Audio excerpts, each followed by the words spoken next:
कि तुम चलो सभारो और जा घर को मैं दासी बने दिना बिताऊंगी।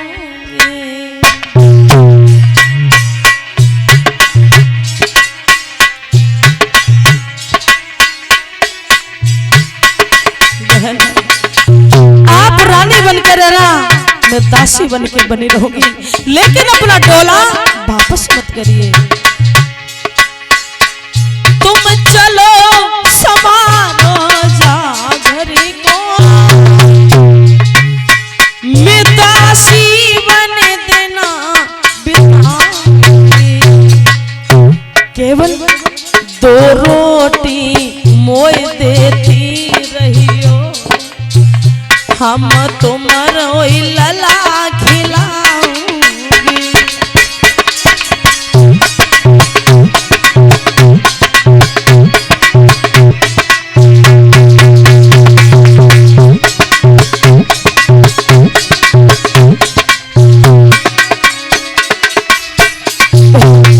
मुझे कुछ नहीं चाहिए, बस मुझे दो रोटी देते रहना। आप रानी बनकर रहना, मैं बांदी बन के बनी रहूंगी। सुनो बहन, तोई रोटी मोई देती रहियो,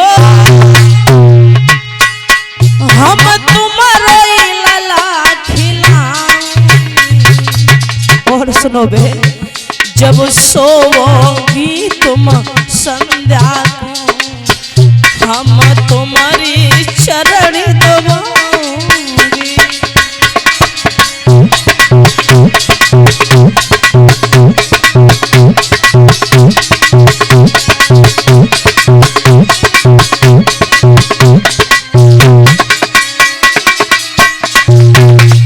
मैया सुनीति कहती हैं, पैर पकड़ लेती हैं, बहन आप अंदर चलिए, मुझे कुछ नहीं चाहिए।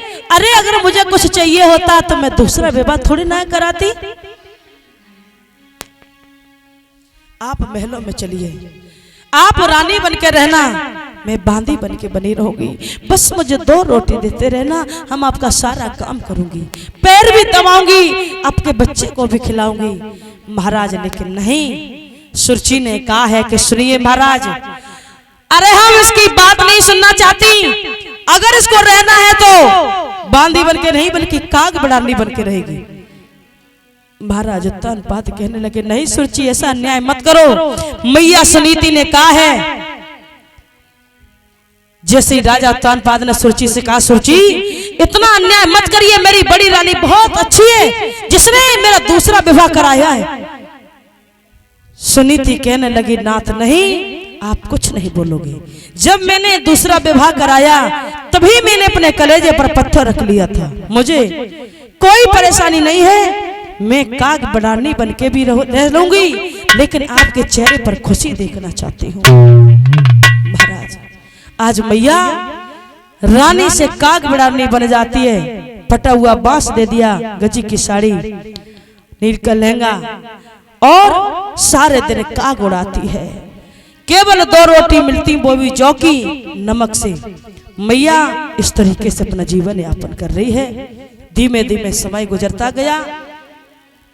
मैया सुनीति के दिमाग में एक दिन ख्याल आया है कि ऐसी जिंदगी जीने से क्या फायदा कि अपने पिया के दर्शन भी नहीं होते।